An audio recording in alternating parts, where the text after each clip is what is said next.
اس سے قبل کہ میں اصل داستان شروع کروں، بیدر کی تاریخی حیثیت سے آپ کو متعارف کرانا ضروری سمجھتا ہوں۔ بیدر ریاست حیدرآباد دکن کا ایک ضلع ہے۔ یہ ضلع کسی زمانے میں بہمنی خاندان کا پائے تخت تھا۔ اس ضلع کے پائے تخت بنائے جانے سے متعلق بھی بڑا دلچسپ قصہ بیان کیا جاتا ہے۔ ایک دفعہ احمد شاہ ولی بہمنی گلبرگہ سے بیدر آئے۔ گھوڑوں پر سوار بیدر کے مضافات سے گزر رہے تھے کہ ایک لومڑی ان کے کتے پر چپٹی۔ جب بادشاہ نے لومڑی کو کتے پر حملہ کرتے دیکھا تو اپنے مصاحبوں سے کہا، ہمارا خیال ہے لومڑی کی اس بہادری میں یہاں کی آب و ہوا کا بڑا دخل ہے، لہٰذا ماں بدولت اپنا دارالسلطنت یہیں بنائیں گے۔ چنانچہ دارالسلطنت گلبرگہ سے بیدر منتقل کر دیا گیا۔ بیدر میں بہت سے بزرگان دین کے مزارات بھی ہیں۔ دور مغلیہ کا ایک وسیع قلعہ آج بھی یہاں موجود ہے۔ قلعے کے ایک حصے میں وہ یادگار توپ رکھی ہے جسے پہلی بار چلاتے ہوئے اس کا بنانے والا اپنی جان سے ہاتھ دھو بیٹھا تھا۔ یہ توپ اتنی بڑی ہے کہ اس کے دہانے میں ایک آدمی کھڑا ہو سکتا ہے۔ اس روز قائد اعظم کا سوئم تھا۔ سارے شہر پر عجیب اداسی چھائی ہوئی تھی۔ ایک طرف قائد اعظم کی رحلت کا غم تھا اور دوسری طرف بھارت کے حملے کا خوف۔ ہر طرف اس قسم کی افواہیں اڑ رہی تھیں کہ آج کل میں حملہ ہونے والا ہے۔ بھارت اور حیدرآباد کی بات چیت کی ناکامی کے بعد صورتحال بڑی نازک ہو گئی تھی۔ بھارت کے درمیان گری ہوئی یہ اسلامی ریاست ایک انتہائی نازک موڑ پر پہنچ چکی تھی۔ صبح کے 9 بجے ہوں گے بیدر کی سب سے بڑی جامع مسجد میں ہزاروں لوگ تلاوت قرآن میں مصروف تھے کہ اچانک ہوائی جہازوں کے گڑگڑاہٹ سے سارا شہر لرز اٹھا۔ ابھی لوگ صحیح صورتحال سمجھ بھی نہ پائے تھے کہ ایک تیز رفتار فائٹر تیزی سے مسجد کی طرف آتا دکھائی دیا۔ لوگوں میں ہلچل مچ گئی اور سب کے سب تلاوت چھوڑ کر مسجد کے صحن میں آ گئے۔ ابھی آسمان کی طرف دیکھ ہی رہے تھے کہ اچانک تڑ تڑ تڑ کی آواز سے کانوں کے پردے پھٹنے لگے۔ بیدر کے شہری جنہیں ہوائی حملے سے بچاؤ کا طریقہ معلوم تھا، نہ اس کی ہلاکت خیزیاں، اطمینان سے بمباری کا تماشا دیکھنے میں مصروف تھے۔ جب بے شمار گولیاں ان کے سروں پر سے گزر کر مسجد کے ستونوں میں پیوست ہو گئیں تو انہیں خطرے کا احساس ہوا۔ پھر ہوائی اڈے پر بمباری کے دہشت انگیز دھماکوں سے لوگوں میں سراسمیگی پھیل گئی۔ جلدی جلدی فاتح خوانی کی گئی اور دیکھتے ہی دیکھتے مسجد خالی ہو گئی۔ 13 ستمبر 1948 کو بھارت نے حیدرآباد دکن کے نہتے مسلمانوں کے خون سے ہولی کھیلی۔ ایک شہری چشمدید واقعات بیان کرتا ہے، ہمارے محلے کے بانی کار صاحب نے فوری طور پر محلے والوں کو جمع کیا اور سب کو بھرمار بندوقیں تقسیم کر کے ہدایت کی، درختوں اور چھتوں پر چڑھ کر ہوائی جہازوں کو گراؤ۔ آج بھی جب میں ان مضحکہ خیز حرکتوں کو یاد کرتا ہوں تو ہنسی آتی ہے۔ کہاں سینکڑوں دیو پیکر جنگی طیارے اور کہاں پرندے مارنے والی بھرمار بندوقیں، لیکن ایک جوش تھا۔ جب بھی کوئی طیارہ ہمارے سروں پر سے گزرتا ہم بندوق چلا دیتے۔ محلے کے ہم چند لڑکے آبادی کے قریب ایک باغ میں درختوں پر چڑھے ہوئے بھارتی طیاروں کو گرانے میں مصروف تھے۔ بھارتی طیارے بیدر کے ہوائی اڈے پر غوطے لگا کر بم برسا رہے تھے۔ شہر کی ساری چھتیں اور فصلیں مردوں، عورتوں اور بچوں سے بھری ہوئی تھیں۔ ان میں سے کسی نے اس قسم کا تماشا پہلے نہ دیکھا تھا۔ شہر کے بعض جوشیلے نوجوان بموں کے سائے میں سڑکوں پر بھارتی حکومت کے خلاف نعرے لگاتے پھرتے رہے تھے۔ صبح سے شام تک وقفے سے بمباری ہوتی رہی۔ دوسرے دن بھی بمباری کا سلسلہ جاری رہا۔ 2 بجے کے قریب ہم 2-3 دوست اپنی بندوقوں کے لیے بارود لے کر آ رہے تھے کہ اچانک ایک فائٹر نے ہمارے عین سر پر آ کر گولیاں برسانی شروع کی۔ ہم سامنے ہی ایک ہندو درزی کی دکان میں گھس گئے۔ فائٹر کی آواز اتنی خوفناک تھی کہ چھتیں ہلتی نظر آتی تھیں۔ درزی، اس کی بیوی اور لڑکیاں چیختی ہوئی ہم سے لپٹ گئیں، یہاں تک درزی مہاراج کی حالت خیر ہو گئی۔ ہم نے انہیں تسلی دی اور بڑی مشکل سے چھپتے چھپاتے اپنے مورچوں پر پہنچ گئے۔ شہر کے ہندو جنہیں آج تک سر اٹھانے کی ہمت نہ تھی آہستہ آہستہ شیر ہو رہے تھے۔ دوسرا دن بھی اسی طرح گزر گیا۔ ریڈیو حیدرآباد سے مسلسل جنگی خبریں اور رزمیہ نغمے نشر کیے جا رہے تھے۔ ریڈیو کی خبروں کے مطابق ہر محاذ پر رضاکار اور حیدرآبادی فوجیں ڈٹ کر بھارتی حملے کا مقابلہ کر رہی تھیں۔ عثمان آباد کے محاذ پر بہت سارے نوجوان بھارتی پیش قدمی روکنے کے لیے ٹینکوں کے آگے لیٹ گئے تھے۔ اس قسم کی خبروں سے لوگوں کے دلوں میں دہشت کے ساتھ ساتھ ایک جوش بھی پیدا ہو رہا تھا۔ تیسرے دن شہر پر ہزاروں پوسٹر گرائے گئے۔ ان میں مسلمانوں سے کہا گیا تھا کہ شہر خالی کر دیں۔ یہ دن سخت اضطراب میں گزرا۔ شہر میں کشیدگی انتہا کو پہنچ گئی تھی، لیکن ابھی تک کوئی ناخوشگوار واقعہ پیش نہ آیا تھا۔ شہر کے نوجوان شہر خالی کرنے کے حق میں نہ تھے، بلکہ بھارتی فوجوں سے مقابلہ کرنے پر تلے ہوئے تھے۔ لیکن سنجیدہ قسم کے لوگ حالات کی نزاکت دیکھتے ہوئے شہر خالی کر دینا چاہتے تھے۔ مغرب سے کچھ دیر پہلے آخر شہر خالی کر دینے کا فیصلہ کر دیا گیا۔ پھر کیا تھا، ایسی بھگدڑ مچی کہ دیکھتے ہی دیکھتے شہر خالی ہو گیا۔ ہمارے محلے سے تقریباً سارے مسلمان جا چکے تھے، لیکن ہمارا خاندان ابھی تک رکا ہوا تھا۔ اس کی وجہ یہ تھی کہ والد صاحب گھر چھوڑنے پر تیار نہ تھے۔ اس کے علاوہ ہمارے بڑے بھائی صاحب اچانک گم ہو گئے تھے۔ موصوف چونکہ رضاکار تنظیم کے لیڈر بھی تھے، لہٰذا ہمارے دلوں میں طرح طرح کے خیال آ رہے تھے۔ میں اپنے 2 چچا زاد بھائیوں کو لے کر رات کے 10 بجے شہر کی گلیوں میں انہیں ڈھونڈتا پھر رہا تھا۔ اکثر مسلمان اتنی عجلت سے بھاگے کہ انہیں اپنے گھروں کے دروازے تک بند کرنے کا ہوش نہ تھا۔ کئی گھر ایسے تھے جن میں چولہوں پر کھانا پک رہا تھا، کسی گھر میں دسترخوان بھی بچھا ہوا تھا، لیکن گھر والے غائب تھے۔ ہم سے جہاں تک ہو سکا گھروں کے دروازے بند کر دیے۔ 11 بجے تک ہم گلیوں میں پھرتے رہے، لیکن بھائی صاحب کا کوئی پتہ نہ چلا۔ ادھر شہر کی صورت لمحہ بے لمحہ نازک ہوتی جا رہی تھی۔ جگہ جگہ ہندو ٹولیوں میں کھڑے خسر پسر کرتے نظر آ رہے تھے۔ رات کے تقریباً 11:30 بجے بھائی صاحب تشریف لائے۔ معلوم ہوا کہ ہتھیار لینے تشریف لے گئے تھے۔ واضح رہے کہ بیدر میں مقیم فوجیوں کی حالت اتنی خراب ہو گئی کہ وہ ایک ایک روٹی کے بدلے ایک ایک رائفل دینے لگ گئے۔ بڑی مشکل سے والد صاحب کو چلنے کے لیے راضی کیا گیا۔ آخر 12 بجے رات ہمارا مختصر سا قافلہ بے سر و سامانی کے عالم میں شہر سے ایک مضافاتی گاؤں چلرگی کی طرف چل پڑا۔ چلرگی جانے والی سڑک پر چاندنی میں دور دور تک انسان ہی انسان نظر آ رہے تھے۔ آدھی رات کے وقت بھی بھارتی طیارے فضا میں چکر لگا رہے تھے۔ جب کوئی طیارہ نیچے آتا تو سب لوگ سڑک کے آس پاس جھاڑیوں میں چھپ جاتے۔ اسی طرح قافلہ رات بھر چلتا رہا۔ صبح کے قریب ہم چلرگی پہنچ گئے۔ معلوم ہوا دوسرے دن دوپہر کے قریب بھارتی فوجیں بیدر میں داخل ہوئیں۔ فوجوں کی آمد کا آنکھوں دیکھا حال ایک ایسے دوست نے سنایا جو بھارتی فوجوں کی آمد کے وقت ہندوؤں کے استقبالیہ ہجوم میں موجود تھا۔ اس کا بیان ہے، سارے محلے میں میرے علاوہ 4-6 اور مسلمان رہ گئے تھے، جن میں ولی اللہ نامی ایک جوشیلا نوجوان بھی شامل تھا۔ یہ شخص اپنی بیوی بچوں سمیت شہر میں موجود تھا۔ کوئی 10 بجے کے قریب سارا شہر جے ہند کے نعروں سے گونج اٹھا۔ بھارتی فوجیں شہر سے 1 میل دور پہاڑی کے نزدیک پہنچ چکی تھیں اور ٹینکوں کے ذریعے اندھادھند گولے پھینک رہی تھیں۔ سارے ہندو فوج کے استقبال کے لیے شہر سے باہر جمع ہو رہے تھے۔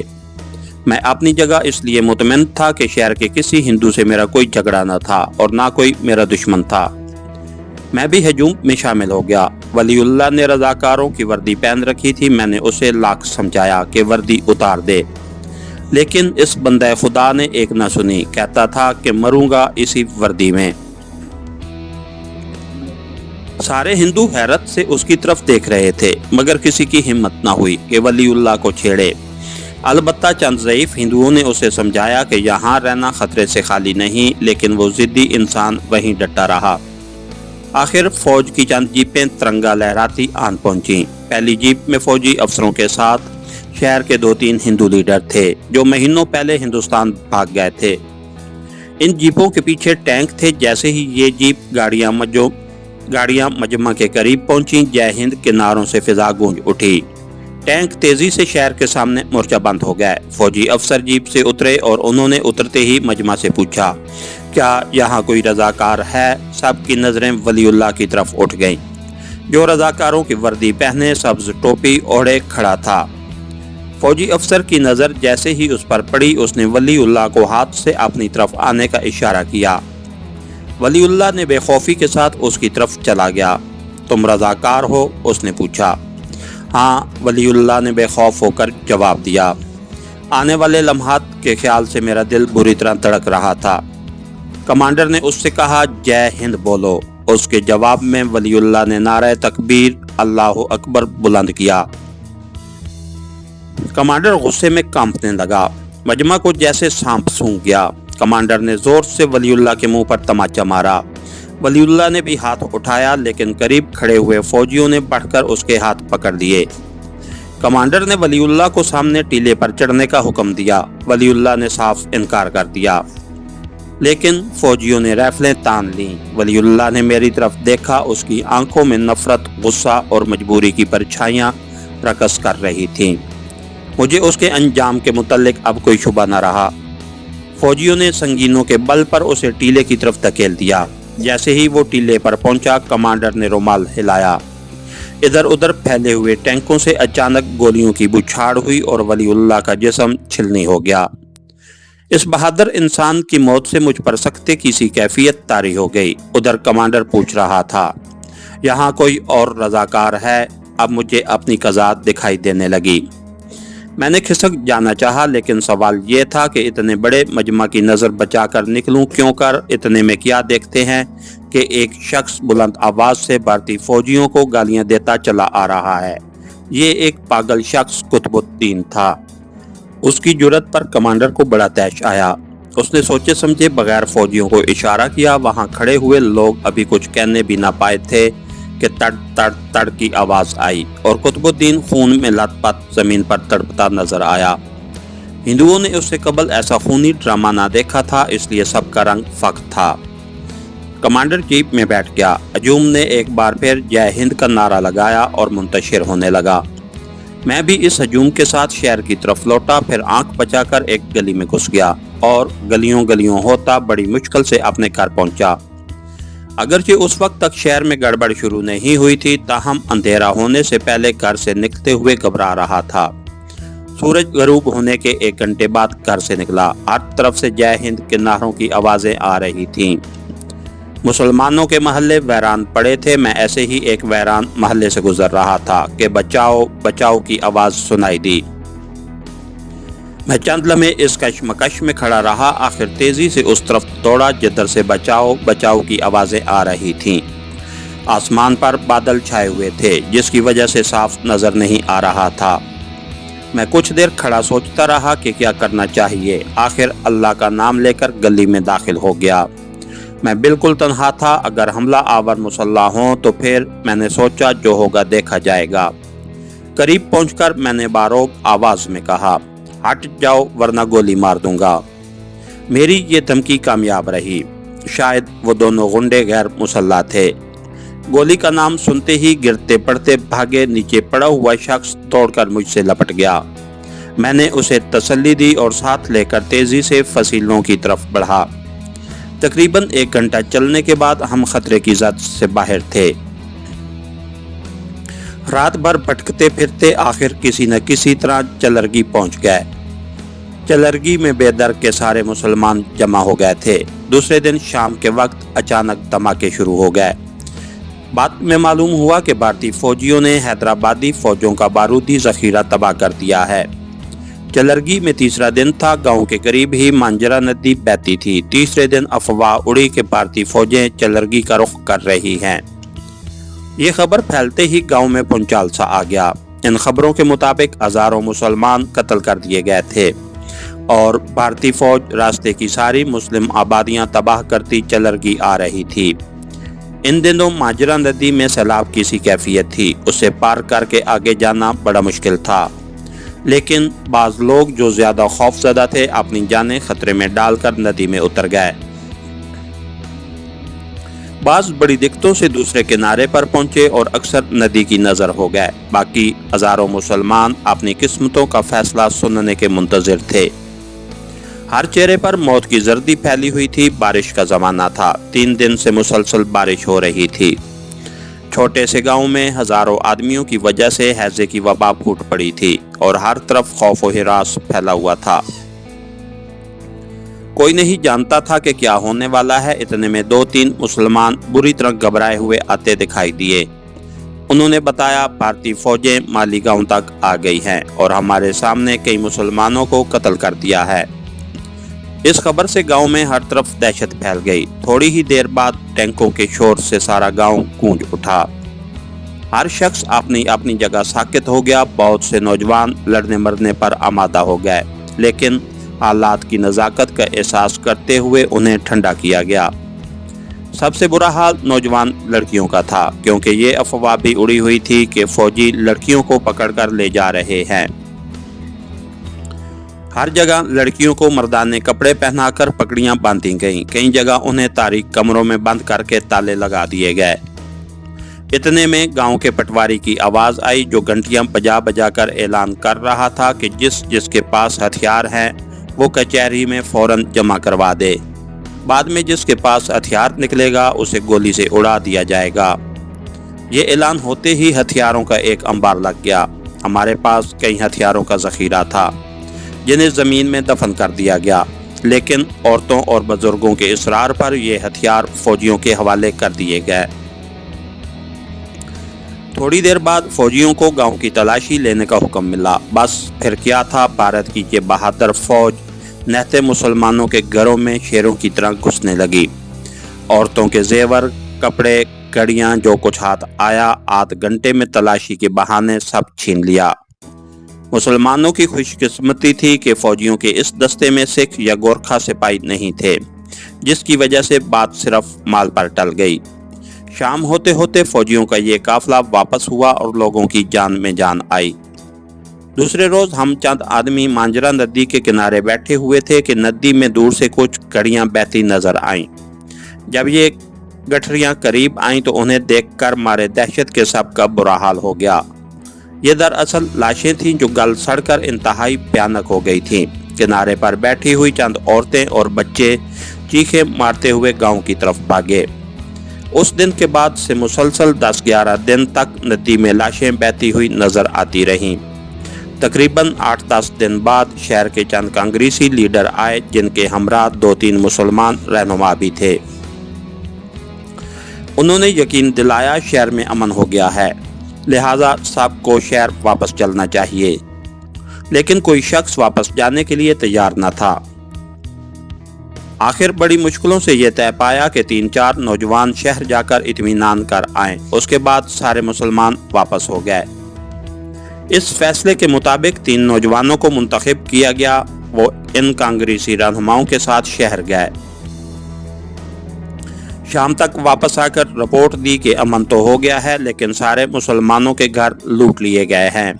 गांव में गंदगी की वजह से हैजा फैलने का शदीद खतरा पैदा हो गया था और बारिश भी मुसलसल थी, लिहाजा वापस जाने का फैसला कर लिया। चलरगी में 14 दिन के याम के बाद हम लोग बैदर की तरफ वापस रवाना हुए। हमारा काफिला शहर के करीब ताजलापुर नामी एक गांव में रुक गया। यहाँ हमारे चंद अजीजों के घर थे। शाम को यहीं क़याम करना तय हुआ। हम 4-5 लड़कों ने शहर जाकर अपने घर देख आने का इरादा जाहिर किया, जिसकी इजाज़त मिल गई। चुनांचे हम लोग शहर की तरफ रवाना हुए। वहाँ हर तरफ एक अजीब सन्नाटा था। ऐसा मालूम हो रहा था कि शहर नहीं कब्रिस्तान है। हम छुपते छुपाते अपने घरों में पहुँचे। दरवाजे चौपट खुले थे। हम डरते डरते घर में दाखिल हुए। मगरिब का वक्त था, हर तरफ तारीकी फैल रही थी। जैसे ही घर के दालान में पहुँचे, एक कमरे से खड़बड़ की आवाज़ आई। हमारे दिल बुरी तरह धड़कने लगे। मैंने हिम्मत की और कमरे में झांका। अंधेरे में एक बहुत बड़ी सियासी चीज़ फनकारती हुई हमारी तरफ आती नजर आई। दिलों पर पहले ही दहशत तारी थी। इस बला को देखकर हम बुरी तरह भाग खड़े हुए। घर से खासी दूर जाकर हम रुके। हमने सोचा आखिर ये बला थी क्या। हमने कहा शेर चीता हो नहीं सकता, शैतान भूत के हम कायल नहीं। हमने तय किया हो न हो ये कोई जानवर होगा। हमें अपनी बुज़दिली पर बड़ा गुस्सा आया। हमारे पास टार्च थी, मगर घबराहट में वहीं कहीं गिर गई थी। चुनांचे दोबारा टार्च तलाश की। दालान में पहुंचकर मैंने अंधेरे कमरे की तरफ रोशनी फेंकी। अंदर एक काली सी भैंस खड़ी जुगाली कर रही थी। हमें हंसी आ गई। उसे बड़ी मुश्किलों से बाहर भगाया गया। जब हमने कमरों का जायजा लिया तो वहां भैंसों की गलाजत के सिवा कुछ न था। अलबत्ता 2-3 कमरों का फर्श जरूर खोदा गया था। अच्छी तरह देखभाल के बाद चंद पड़ोसी हिंदुओं से मिलकर हम वापस हुए। उन्होंने हमें यकीन दिलाया अब खतरे की कोई बात नहीं। दूसरे दिन हमारा काफिला रवाना हुआ। औरतों और बच्चों का बुरा हाल था। 1 घंटे बाद हम अपने अपने घरों को पहुंच गए थे। घरों के लुट जाने का सबको अफसोस था, लेकिन जाने बच जाने की खुशी भी थी। औरतें घरों की सफाई में लग गईं। एक कमरे में कुरान शरीफ के औराक बिखरे पड़े थे, जिन पर भैंसों का गोबर पड़ा था। वालिद साहब को किसी बात का दुख न था, लेकिन उन्हें आज तक कुरान शरीफ की इस बेहुरमती का बेहद अफसोस है। हम लोग जब शहर से बाहर अपने होटल और दुकान देखने निकले तो फसलों के साथ खंदक में 3-4 लाशें तैरती नजर आईं। ये लाशें सड़ गलकर फूट गई थीं। मालूम हुआ इसमें एक लाश तो उस वलीउल्लाह की है और दूसरी कुतुबुद्दीन की, बाकी नामालूम किस किस की थीं। हमारी दुकान और होटल सब तबाह हो चुके थे। कई माह तक सख्त मुश्किलात का सामना करना पड़ा। आखिर आहिस्ता आहिस्ता हालात साजगार होते चले गए। हमारे जाने से पहले शहर के बाहर जो खाना बंदोश चिथड़ों में लिपटे रहते थे, उनके जिस्मों पर शानदार कपड़े नजर आ रहे थे जो मुस्लिम घरानों से लूटे गए थे। कुछ दिन तक इन खाना बंदोशों ने सोना 25 रुपए तोला बेचा। तकरीबन 6 माह बाद सूरत हाल ये हुई कि शहर में मुसलमानों का फिर पल्लाभारी था।